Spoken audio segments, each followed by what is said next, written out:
Hi friends, કેમ છો? તો તમને બધાને મારા જેમ બે. તો આજે હું બનાવવાની છું દૂધીના ઢેબરા, જે મારી રીતથી બનાવીશ. તમને એવું થતું હશે કે દૂધીના ઢેબરા બનાવવા તો વળી શું નવાય છે, ગુજરાતી લોકો તો બનાવતા જ હોય બધા, પણ ઢેબરા બનાવવાની બધાની મેથડ અલગ અલગ હોય. તો હું આ રેસીપી મારી રીતના બનાવું છું, એટલે હું તમને મારી સ્ટાઇલમાં બતાવું છું. તો ચાલો આપણે શરૂ કરીએ. એની માટે આવી રીતની દૂધી લઈ લીધી છે મેં 3. તો આશરે 500 ગ્રામમાં થોડીક ઓછી છે. હવે પહેલાં તો આપણે દૂધીને છીની લેવી પડશે, એટલે બધી આને આપણે પહેલાં છીની લઈએ.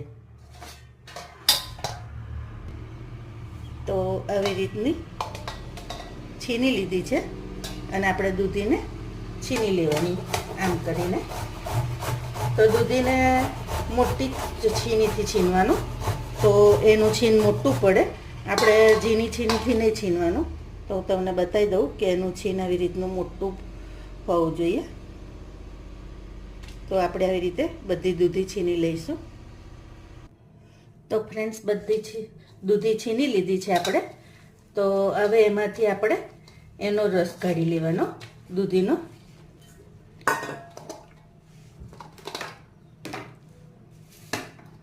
તો આવી રીતે એક વાડકો લીધવાનો, એમાં મેં બધો જ રસ એનો કાઢી લઈશ.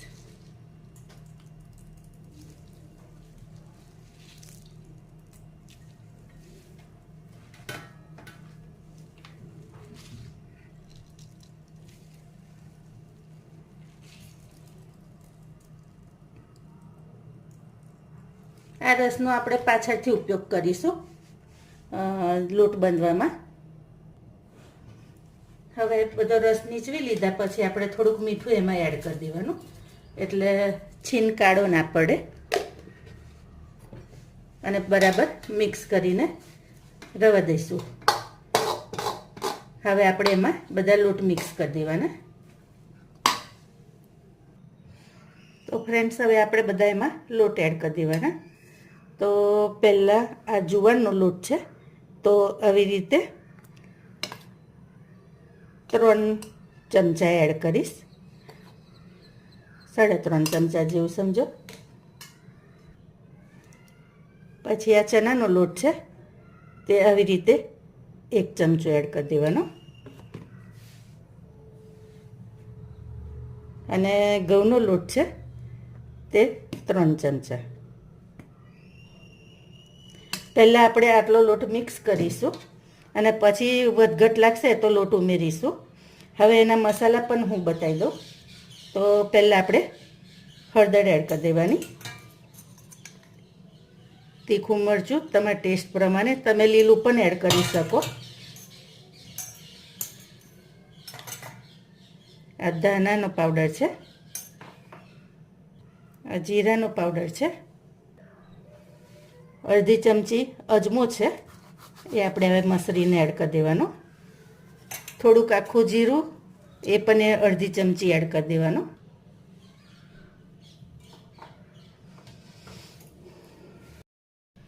હવે ગોળ આપણે એડ કરી દેવાનો. ગોળ આમાં આ ઢેબરા ખટ્ટા મીઠા થોડાક સારા લાગે છે, એટલે ગળ પણ તમારે જોવે એ રીતે એડ કરજો. અને એની ઉપર આપણે 1 ચમચી જેવું દહીં એડ કરી દઈશું. હવે દહીંને ગોળને બરાબર મિક્સ કરી દેવાનું પહેલાં, એટલે ગોળ એમાં ઓગળી જાય. ગોળ ઓગળી ગયો છે, દહીં ખાટું લેવાનું.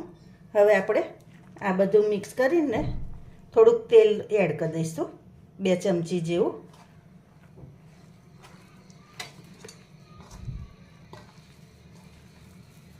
આમાં તમારે દૂધીનું પાણી છૂટશે ને, એટલે બહુ ખાસ જરૂર નહીં પડે બીજું ઉમેરવાનું, બહારનું પાણી. આમાં હવે તમારે લોટ ઓછો લાગે તો થોડોક લોટ એડ કરવાનો. તો મને થોડોક ઓછો લાગે છે, એટલે હું જુવારનો લોટ એડ કરીશ.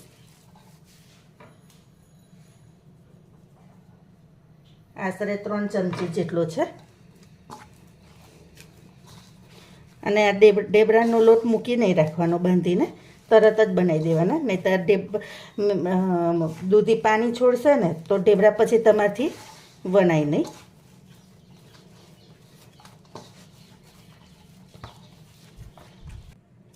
તો ફ્રેન્ડ્સ આપણે આવી રીતનો લોટ બાંધવાનો. હવે આપણે એને વણી લઈશું. હવે ફ્રેન્ડ્સ આપણે આને વણી લેવાનું.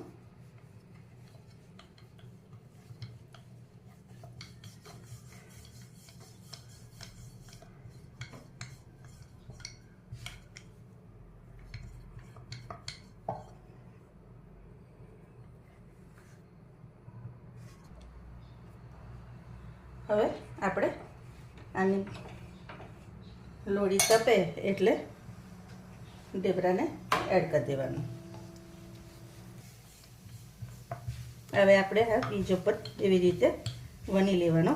આમાં જેટલી વાર લાગશે ને તમને મૂકી રાખશો લોટ એટલું એ પાણી વધારે છોડશે, અને પાણી વધારે છોડશે તો પછી તમને વણવામાં તકલીફ પડશે. એટલે બને ત્યાં સુધી ફટાફટ કરવાનું. હવે એક સાઈડ થાય એટલે બીજી સાઈડે આપણે ફેરવી દેવાનું. આ લોટમાં કેવું છે ફ્રેન્ડ કે જુવારનો લોટ નાખ્યો છે તો એ પણ આલરે મીન્સ ઢીલો જલ્દી થઈ જાય. પછી ઘઉંનો લોટ તો રહે, પણ ચણાનો લોટ પણ ઢીલો થાય જેમ પડી રહે એમ. એટલે આપણે એ રીતે એને સેટ કરવાનું. હવે આ થઈ ગયું છે, એને આપણે આવી રીતે તેલ રેડી અને શેકી લેવાનું.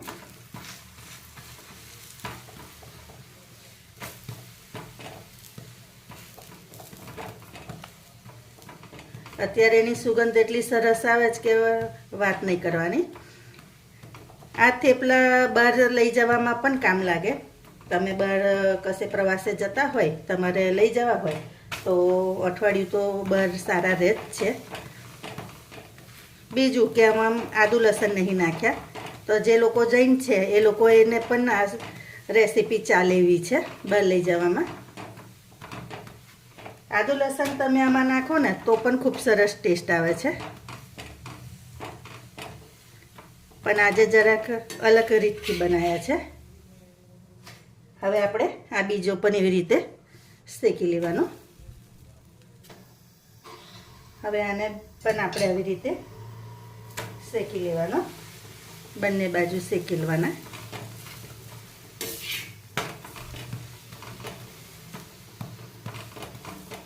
તેલ તમારે ઓછું રેડવું હોય તો તમે નોનસ્ટિકમાં કરો ને તો પણ સરસ થાય.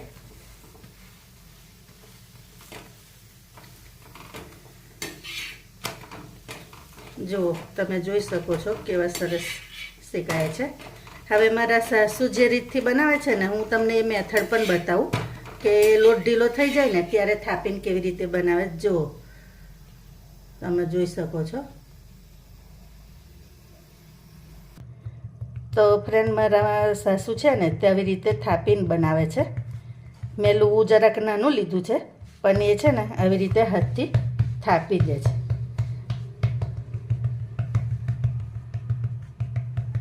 અને એમાં થાપવામાં એ જુવારનો લોટ લે છે. મેં તો ઘઉંનો જ લીધો છે જેનાથી હું વણું છું. અને એ આવી રીતના જાડા હાથથી વણીને કરે છે. એને ઢેબરા કે એ લોકો. મારાથી તો એમના જેટલા સારા નહીં થતા, પણ ખાલી હું તમને આ બતાવું છું કે આવી રીતે થાપીને પણ કરે ને એ હોય બહુ મસ્ત લાગે. તો ફ્રેન્ડ્સ રેડી છે ગરમા ગરમ થેપલા, ઢેબરા અને ચા. જુઓ, ચાલો જમવા. આ તો ઢેબરા તો જમવામાં પણ ચાલે અને નાસ્તામાં પણ ચાલે. તો તમે જોઈ શકો છો. તો તમને હું તોડીને બતાવું. તો જુઓ, તમે ઇઝીલી તોડી શકો એટલા સોફ્ટ થયા છે. જોઈએ ને. ચાલો, તો તમને મારી રેસીપી કેવી લાગી એ ચોક્કસથી કહેજો. લાઈક, શેર, સબસ્ક્રાઈબ કરજો. Thank you.